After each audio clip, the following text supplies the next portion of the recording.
function. Did it? Yeah. Do you remember starting again? It all started with a headache. Clive came home one day and said he had a very bad headache. The headache didn't lift, it didn't respond to analgesics. By the fourth day, he developed quite a high fever, and on the evening of the fourth day, for a little while, he forgot his daughter's name.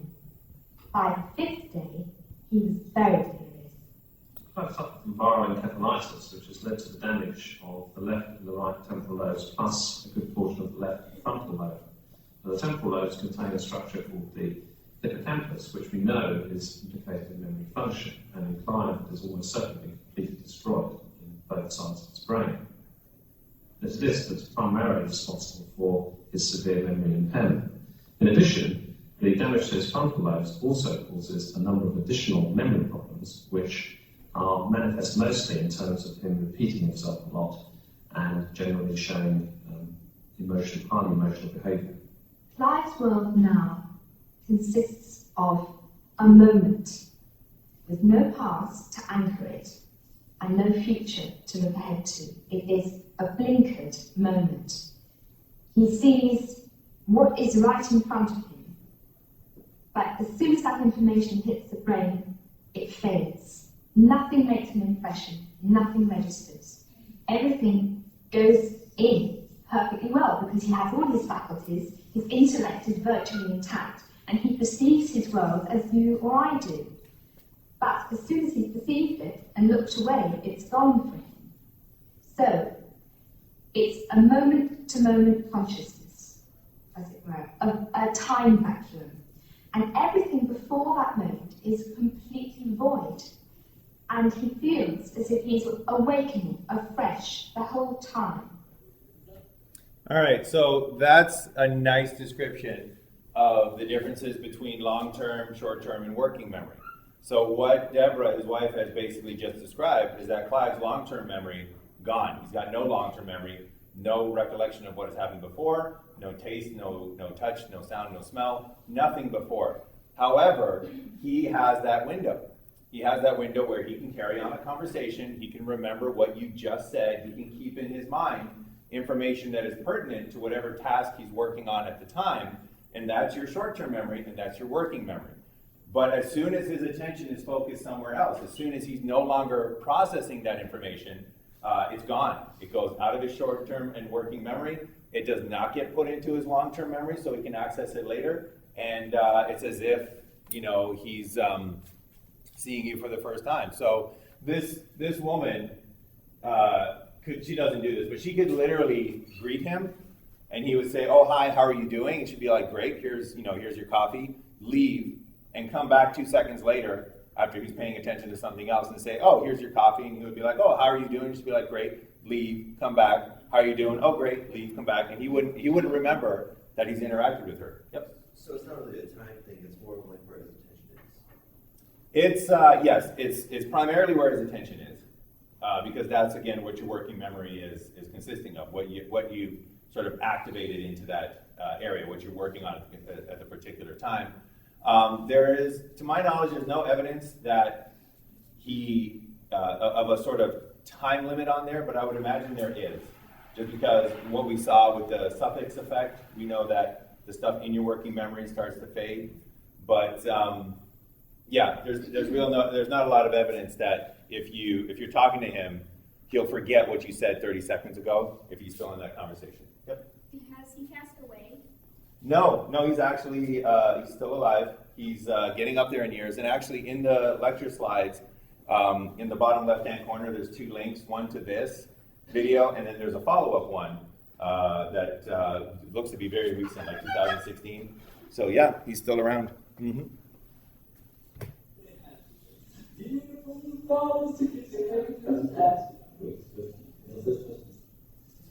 I have 9.5 years old. So the same thing too.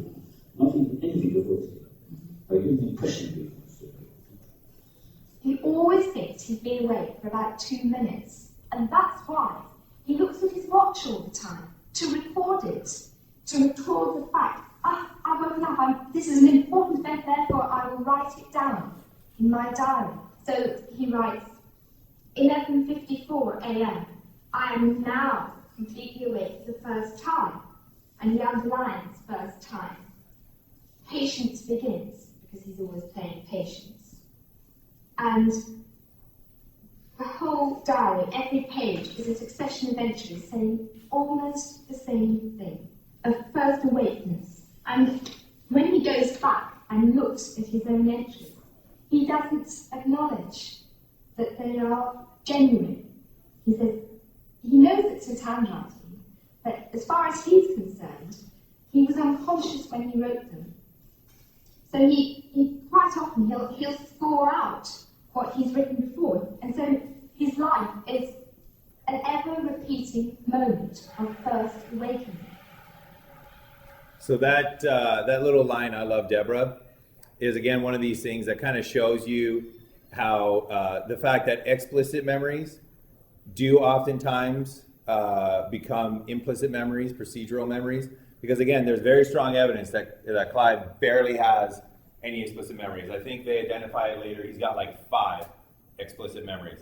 And Deborah, his wife's name somehow, and the fact that she's his wife, has gone into implicit memories. And this is something that, you know, if you're in a long-term relationship, you'll find out that it'll happen, because if you're at a party and you're introducing your significant other and you hesitate because you have to access your explicit memory, they're like, "Oh, and she is," and you're like, "Oh yeah, this is Deborah." You're in trouble, right? Because it's supposed to be automatic by that time. Well, who's this? "Oh yeah, this is Deborah." You know, so it's gone to that procedural memory aspect. So you can have, implicit memory aspect. So you can have implicit memory for kind of declarative statement things, but you're not aware necessarily that you're consciously bringing them to your attention. The strongest thing in his life, I believe, his diaries bear that out, is his love for me. And that's absolutely raw. And each time I walk into that room, it is as if it's the first time he's seen me for years. Hello. You surprised to see me? First time I've seen you wrote it all. First. You've not seen me before this morning? No. I have been here. So how are you feeling this morning? I'm conscious first time. It's the first time I've seen you.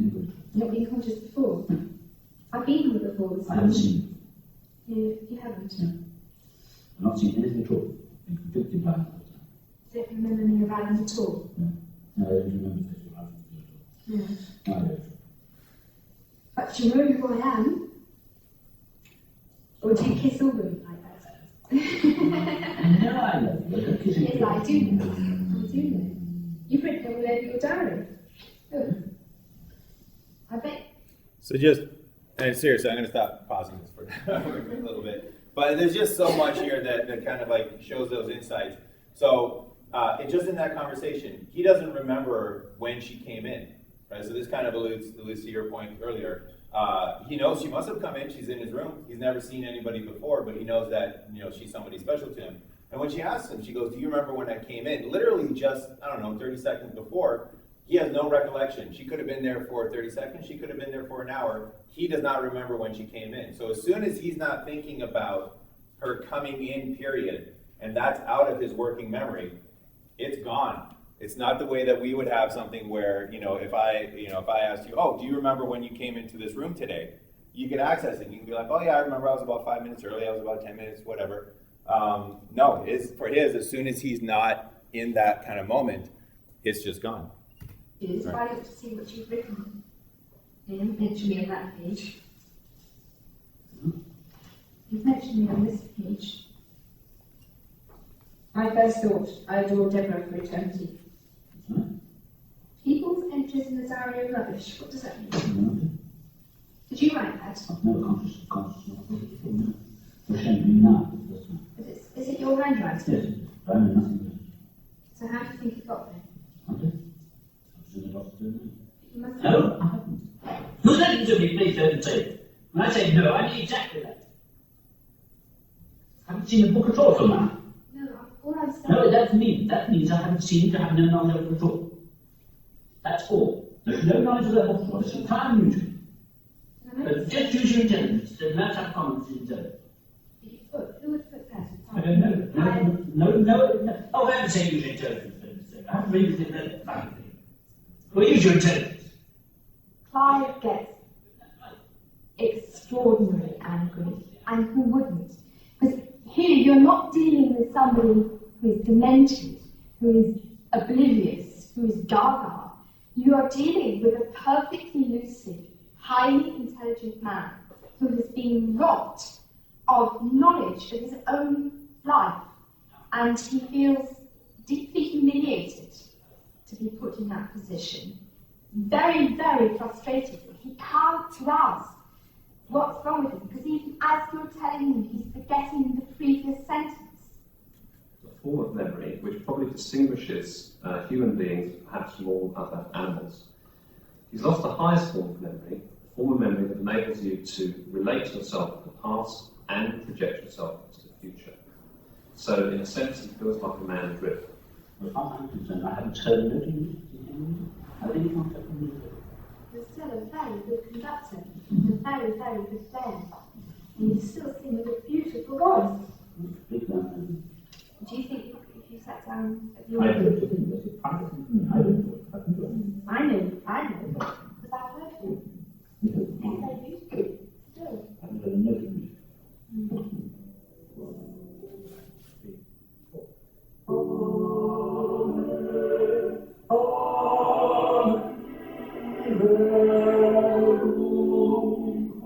So he can't remember ever hearing music. He doesn't even remember sitting down at a piano, and yet you put him in front, hands go where they're supposed to go. He's conducting like completely at full capacity. The saying, you never forget how to ride a bicycle.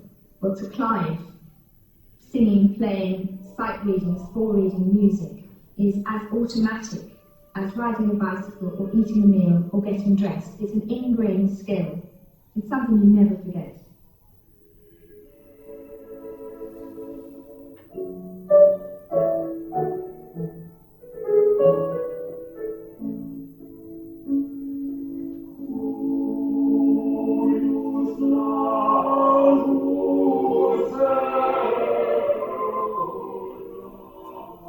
When Clive finishes a piece, the reason he almost always goes into that sort of belching, choking, fitting convulsion is because the moment the music stops, he's let down out of what was a sort of safety net for him.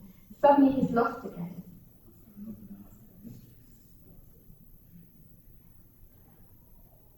Whatever the damage, however devastating the damage, his being, his centre, his soul, is absolutely functioning as it ever did. The very fact that he is so despairing, so much in anguish, so angry, so much in love with me, those are all real human passions. And he's showing them almost to the exclusion of everything else. All he shows us is raw human passion, straight from the heart of the mind.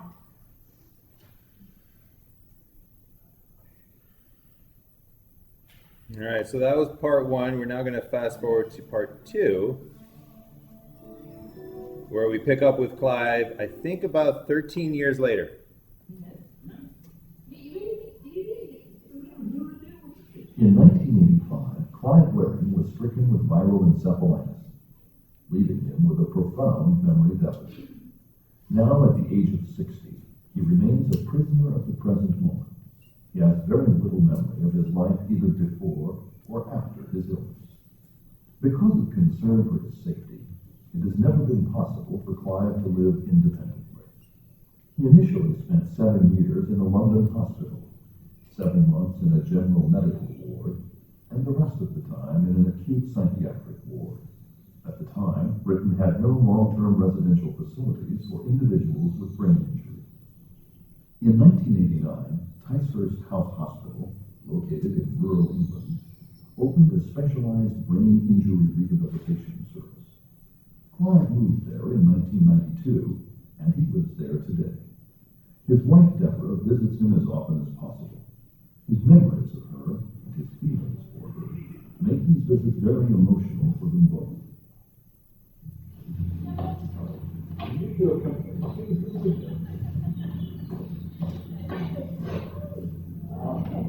What we try to provide for Clive is a quiet, calm atmosphere, basically because he has no memory for events leading up to the current moment. Anything which really places a demand to know what's happening is upsetting for him. So he doesn't like going to places where he's unfamiliar. He doesn't really like visiting local towns or visiting places where there are lots of people, because for him, he will keep waking up, as he puts it, in these strange places, not knowing where he is. Whereas if he's here in the house or going for walks in the ground, then it's less demanding on his memory and he remains much calmer. We try to train the staff so that they don't ask Clive questions or begin discussions which put a load on his memory. For example, if you ask Clive, "How are you today?" There's an implicit demand on, "Well, I'm better today than I was yesterday," and he gets quite upset, and he will then start to talk about how he's been ill and how he can see and hear for the first time. So what we do is talk about the here and now. We ask him if he'd like a coffee. We enter into conversation, and Clive is still an excellent conversationalist. But it's all about current events. It's about the surroundings.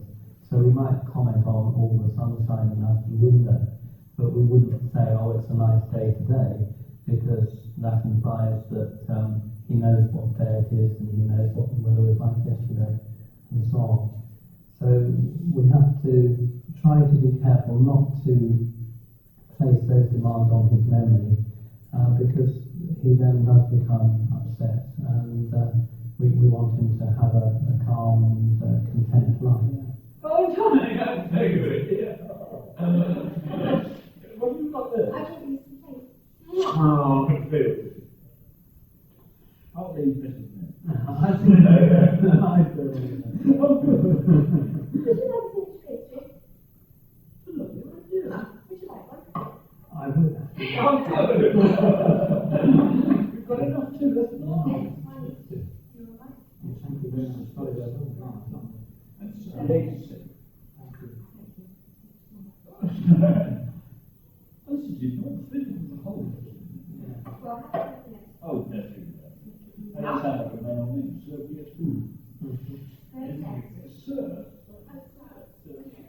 One of the things that characterises Clive's day is that he continually makes entries in his diary.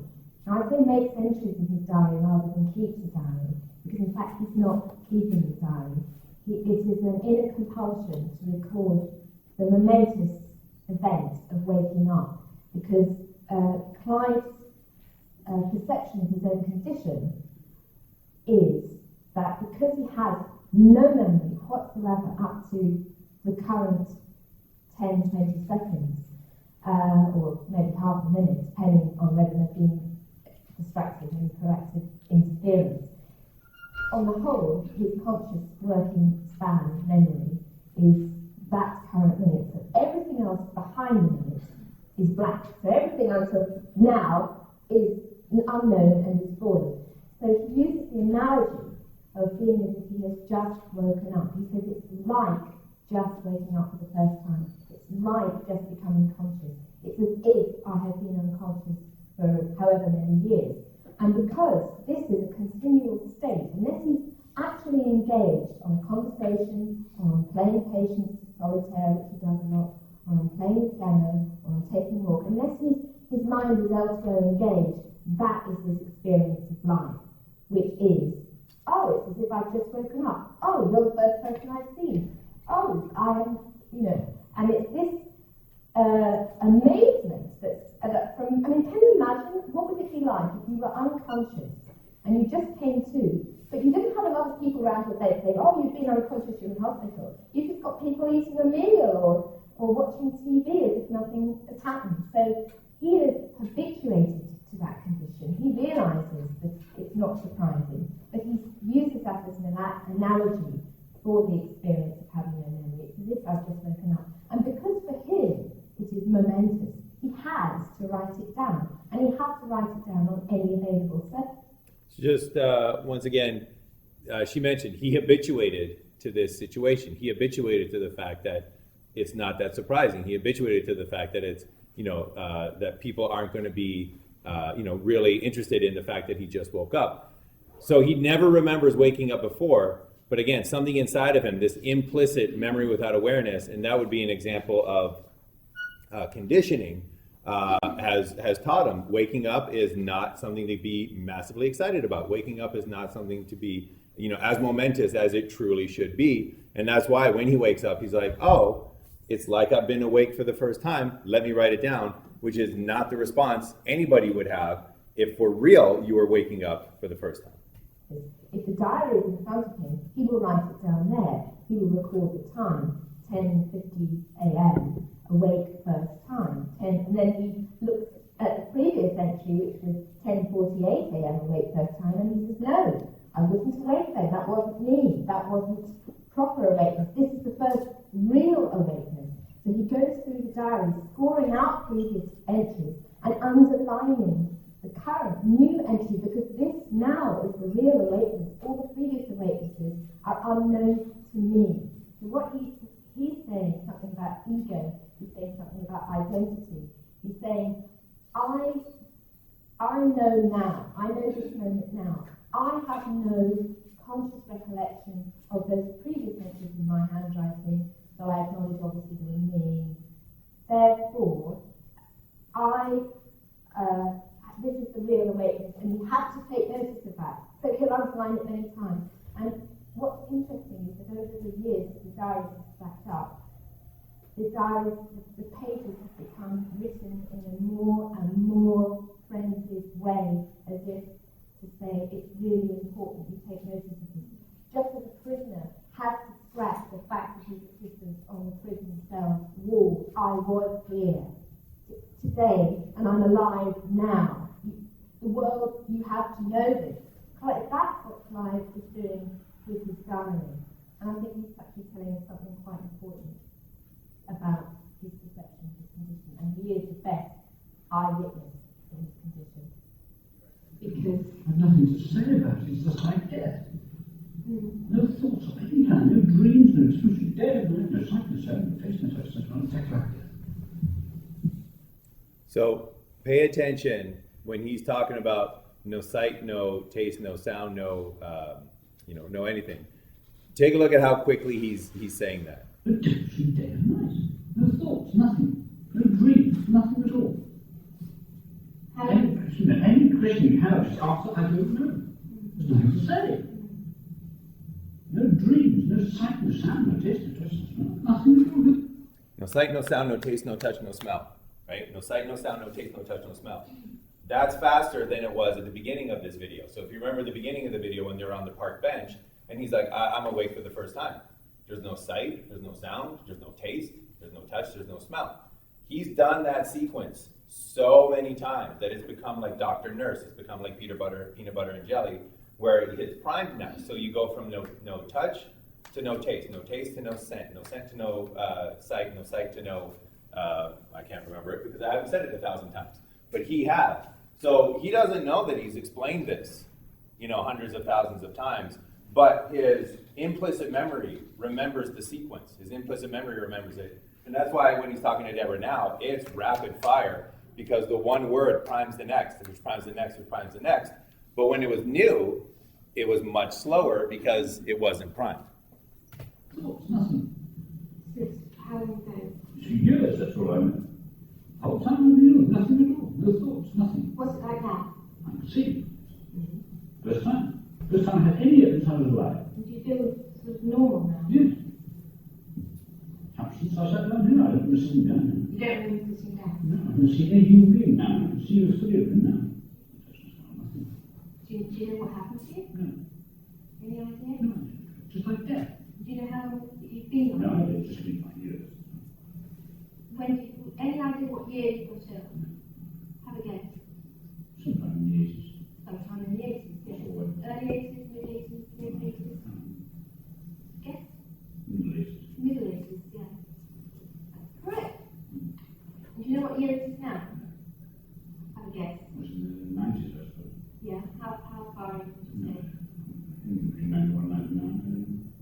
no feeling for that. It's now 1998. Any idea what month this is? I have a look after this. No, it looks like March, April, February, March, something. It is April. We've got a bit of time now. So his birthday is next month. That's my problem. Yeah, I think how old will be? 93,000. No. No. How old do you think really? 21. No. How old do you really think? How old do you feel? 22. You feel 22, and how old do you think you are? 67. All right, so those are some nice examples of techniques that psychologists use to probe implicit memory. So you can very easily probe explicit memory. You can just ask somebody, do you know this? And they can access their awareness and say, yes, I do, here's the answer, or no, I don't. So she was doing that with Clive. Do you know what year it is? Do you know the year that you got sick? And he couldn't tell her, so his explicit memory is not there. But then she used the technique that psychologists use to get at implicit memory, which is just guess. They're just saying, yes, give it a shot. And if there is something in you that is unconsciously remembering that, a lot of times you access that when you guess. So when she's like, just give it a guess. What time do you think you got sick? It could have been the 1960s. It could have been the 1970s, 1980s. It could have been any of those. It could have been yesterday, as far as he knows. But something inside of him said, you know what, 80s. 80s feels right? And that kind of feels right. You're not aware that you remember it, but 80s feels right. And he was correct. What year is it now? The 90s felt right, and he was correct.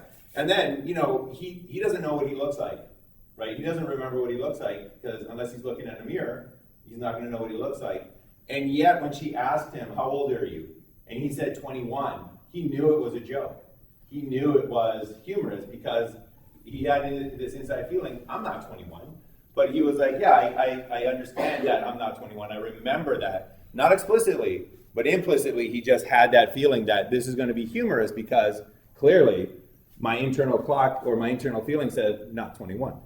Do you really think? I have no idea what it is. Because it could be 90 or 100 or I don't know.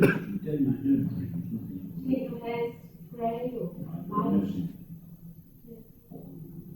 But it's perfectly okay to guess.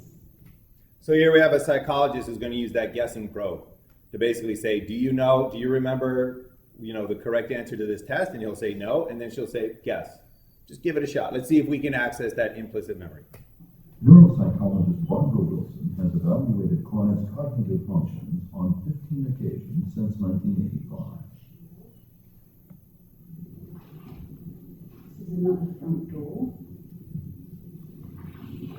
This is a stable door. Front door.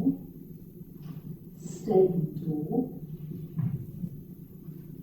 And a garage door. I should take the Cambridge.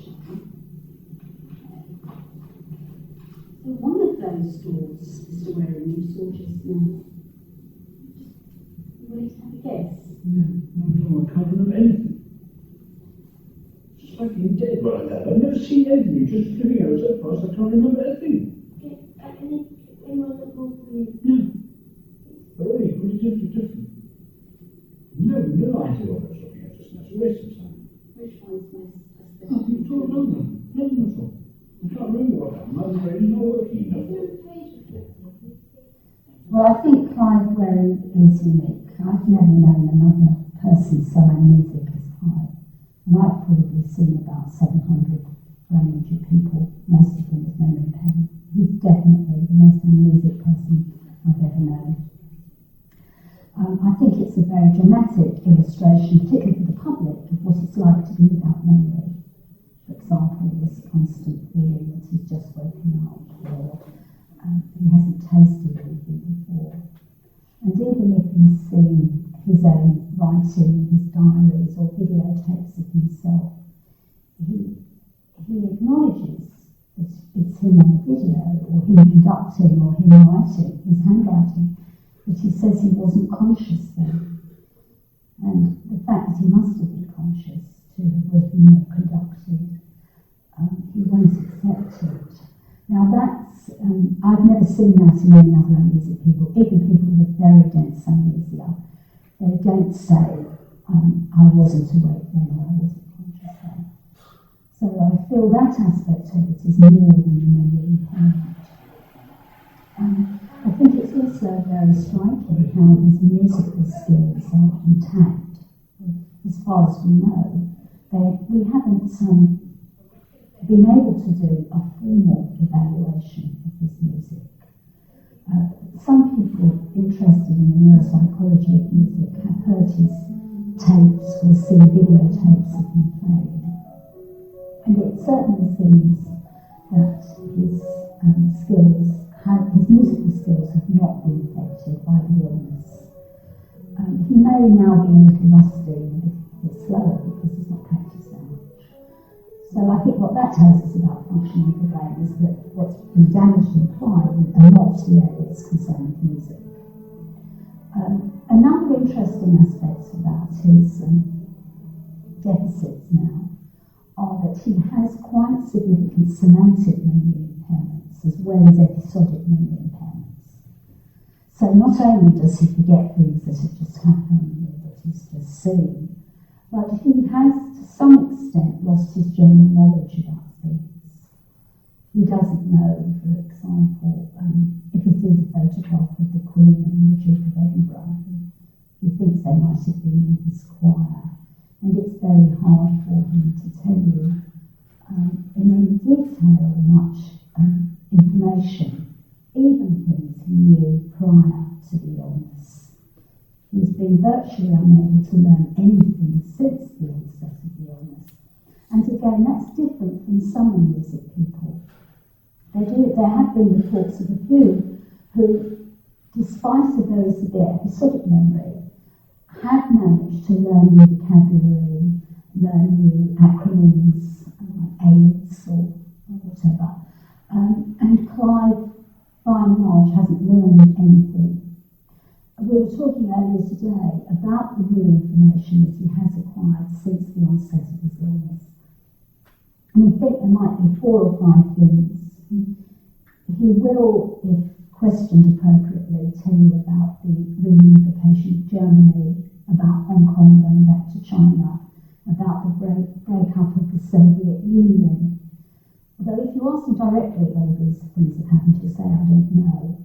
But the way we can find out that he does have some knowledge of that is because he says things like, has Hong Kong gone back to China yet, if you start talking about Hong Kong.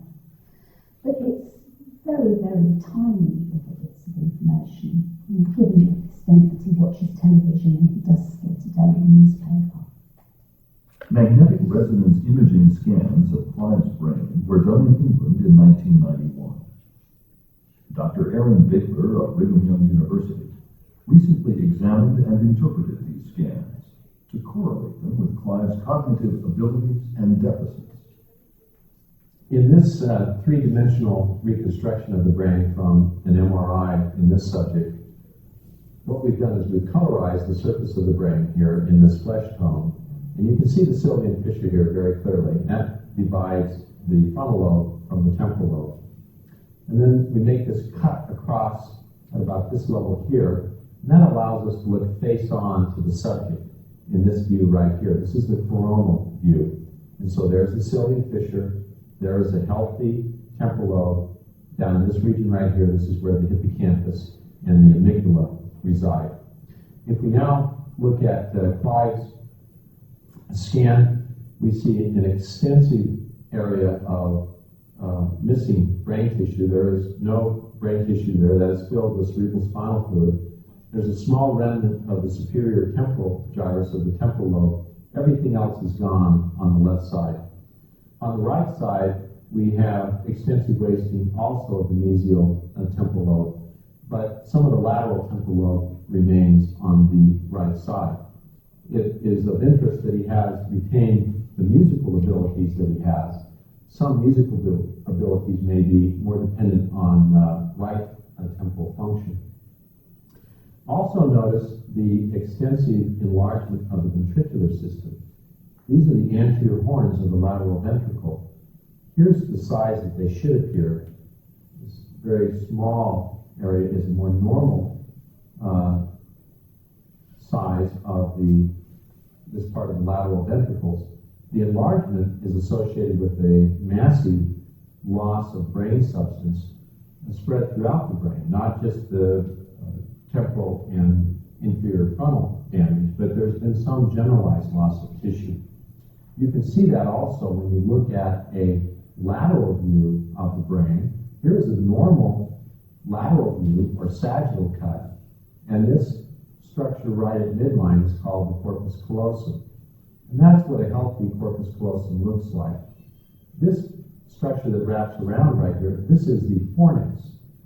And the fornix is a critical structure for the projection of memory information from the hippocampus. When we look here in Clive, we see that the corpus callosum is smaller in size, and there's only a little remnant of the fornix left. And that is because there is massive damage to the hippocampus, essentially complete wasting of the hippocampus on the left and almost complete wasting of the hippocampus on the right. Another view that we can look at to examine the type of damage present in this patient is the axial view. And this is taking the horizontal plane where we cut across like this, and we're looking at the inferior part of the frontal lobe. And in this view right here, we have made that section. This is a normal subject, and pay particular attention to this region here, and this is the mesial part of the temporal lobe where all of the damage has occurred in Clive. The infection process spreads in this region, and if we now look at his scan, we can see the extensive damage on the left, as I mentioned. See, this is the left side of the brain here. Extensive damage to the mesial part of the right, and then here is the inferior frontal damage in this patient. That's at the posterior part of the inferior frontal region. Now, this particular region of the brain is important in regulatory aspects of behavior.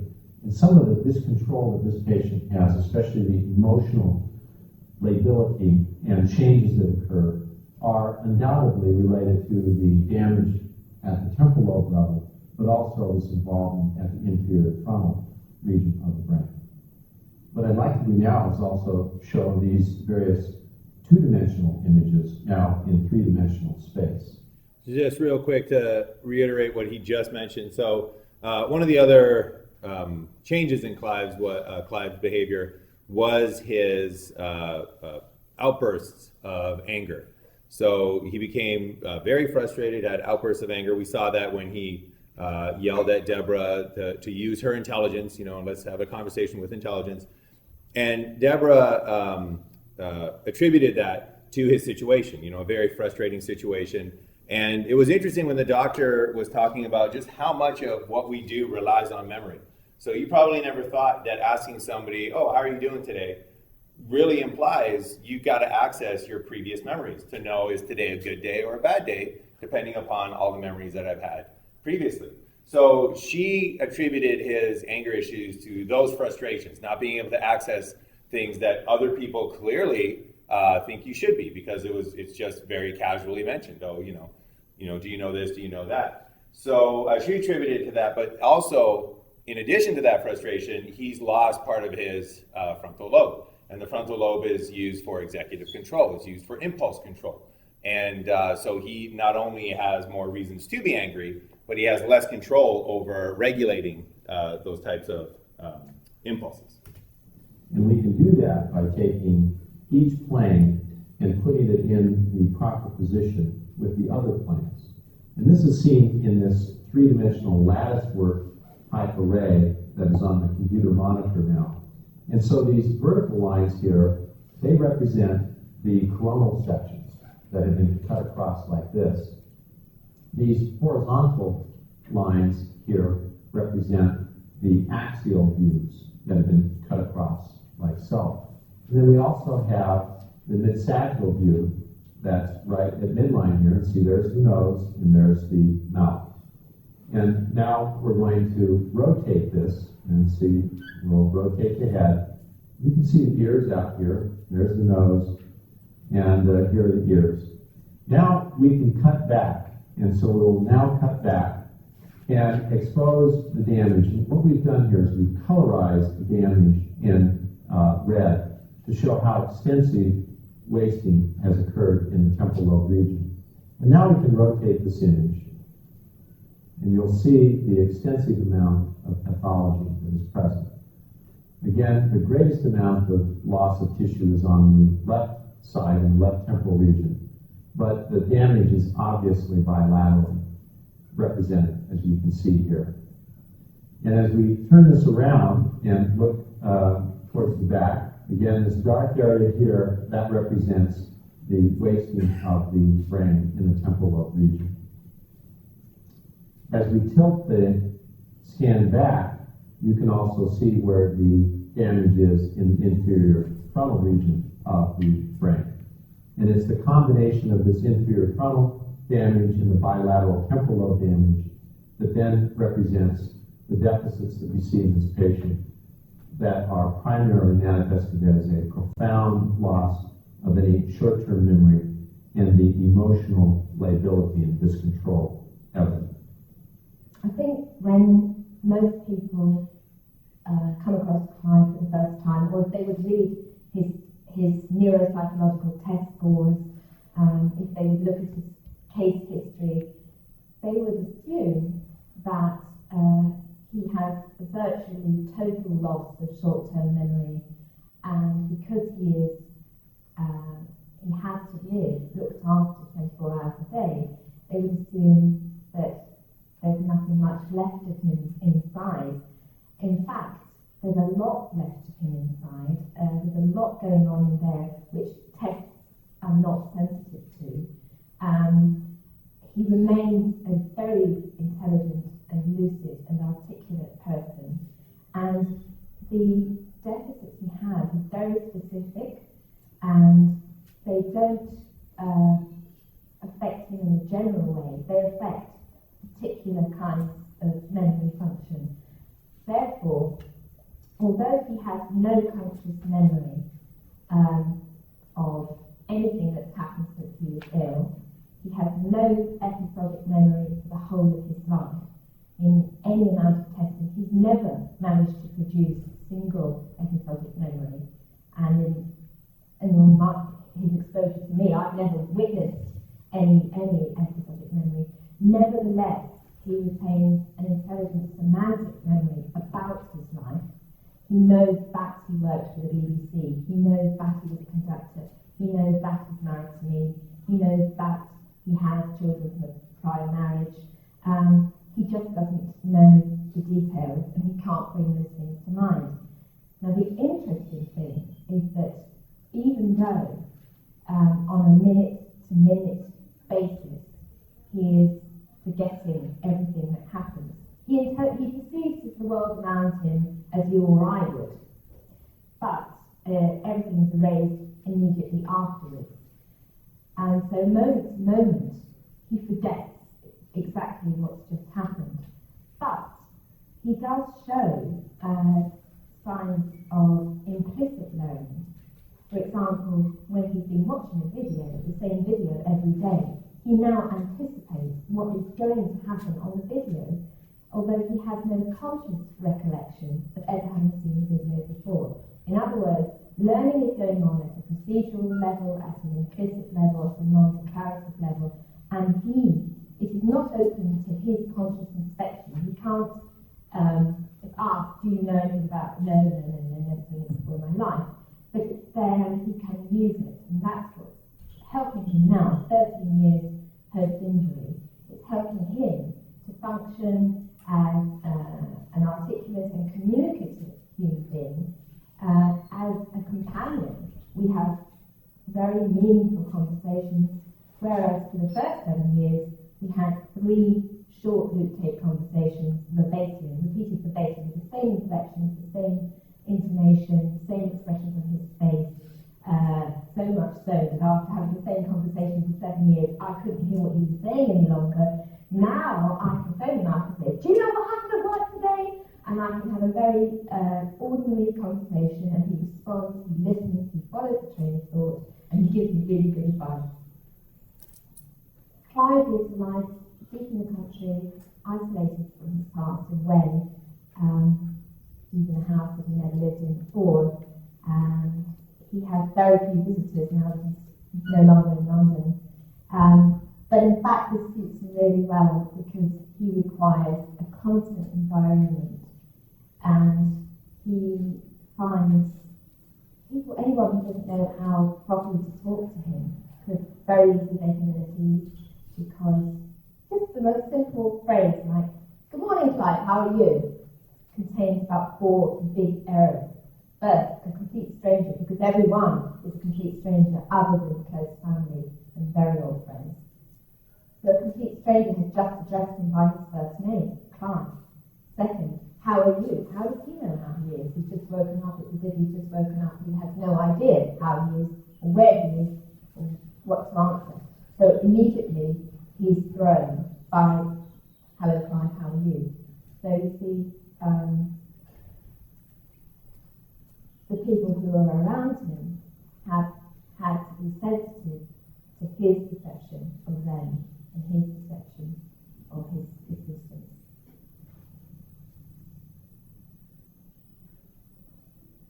He has, I would say, in a strange way, he has got used to this existence, and he's made it very clear that he has a sense of time passing. He has a sense at some level of knowing what's going on, because of the way he will abbreviate questions. When, for the first 7 or 8 years, he used to repeatedly ask me, "How long have I been ill? How long have I been ill?" That became condensed and condensed, as he said it faster and faster. "How long have you been ill? How long have you been ill? How long?" Because it was such an urgent question, and also he knew I knew what the question was. And then it would just be, "How long?"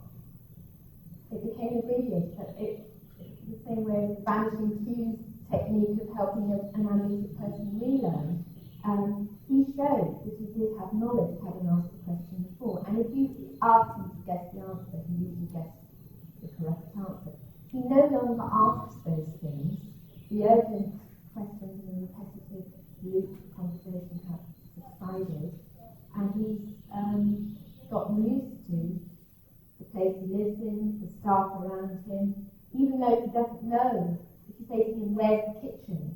he'll say, "I don't know." If you say to Clive, "Can you go and make a cup of tea?" he walks to the kitchen, opens the right cupboard and makes a cup of tea. So he has learned things, and he is at ease in this setting. The fact that... All right, so just one last kind of indication. So we saw that in terms of explicit memories, things that he's learned, actually just in terms of memories of things that he's learned, the psychologist, the doctor was saying there's like 4 or 5 pieces of information, like Hong Kong went back to China, the Berlin Wall came down. Those are the new things that he's learned. And yet he can completely navigate this new house that he was only in post after his injury, after his disease. So the fact that he can go to the kitchen and make a cup of tea means that during the time that he was there, he's learned where the kitchen is. He has memory for where the kitchen is. He'll open up the right cupboard because he has memory for where the tea is. He has no explicit memory of that. So if you ask him, "Do you know where the kitchen is?" like Deborah said, he will say no, because he's accessing his consciousness and saying, "I have no idea where this kitchen is. This is the first time I've ever been alive." But if you say, "Oh, would you go make a cup of tea?" he'll be like, "Sure," and he'll just go to the kitchen. So that clearly is something that he has learned since his injury. And again, that's procedural knowledge. It's not explicit, it's procedural. So let's let Deborah just wrap it up. I think there's just a couple more things she wants to say. Clive is now isolated from his And then we'll wrap it up. life completely.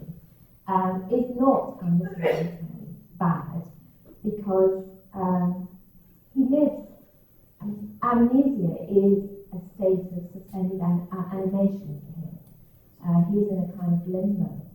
And if you are busy being in limbo, you don't actually want to go out to the movies and have friends around for supper. So living quietly in the country with a few nice nurses bringing you cups of coffee suits him fine. Our time together is now much better than it used to be. He doesn't repeat himself so much, he's not so angry, so we can enjoy the conversations we have on the phone or in person. All right, so that's the final kind of example that we'll give of procedural knowledge. The conversations are better, the interactions are better. He doesn't repeat himself as much. What happened during their interactions is he would repeat himself, and he could basically read her emotions and see that that was awkward, that was something that you're not supposed to do, that was something that was making her uncomfortable. And like any caring person, you're not going to keep doing that, right? So if you know that one of your friends does not like the word moist, you try to avoid the word moist, right? If you see them cringing every single time you say it. Well, just in the same way, he has stopped repeating certain types of conversations because after a while, like Deborah said, I couldn't even hear what he was saying. He could read it on her face, and he was conditioned not to say those things. So every time they kind of popped up into his mind to say them, he was kind of like, you know what, it doesn't really make me feel good to say this right now. I'm going to back off. So again, that idea of conditioning or learning. So just so that you're aware, so these slides are available on Canvas as usual. This is the second last slide. That's the link to the YouTube video that we just watched. It's also, you can access it here. But this one here, we're not going to watch it in class, but it's a follow-up study. This is the one where I believe it's like 2016. So if you kind of want to see where Clive is right now and how he's doing right now, you can watch that one. But any final questions or comments before we wrap up today?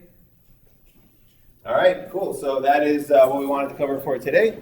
So we are good, and have yourself a wonderful weekend.